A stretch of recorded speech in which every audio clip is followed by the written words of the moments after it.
I want to add just a little bit more on the PAC's case.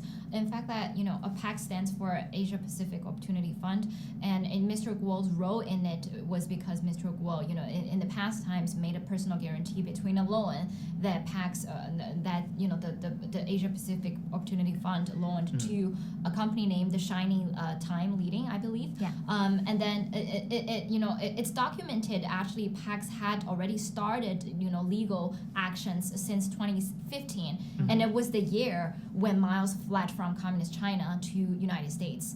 And so PAC started there and asked for a series of actions to ask Shining Time Leading to repay the loan, and the loan was failed. And if we look at the timeline of when PAC has actually initiated that lawsuit into the New York Supreme High Court, it was actually the day right before the April 19th, 2017. It was the exact date that the Chinese Communist Party issued the arrest notice to Miles Guo. It was simply because that Miles has announced to the public that he will appear on Voice of America, whistleblowed about corruptions and families hiding a huge amounts of assets overseas related to one of the top officials of the Chinese Communist Party. So we could call it as a retaliation from the Chinese Communist Party, seeing Miles gaining more influence, by whistleblowing about CCP's internal corruptions.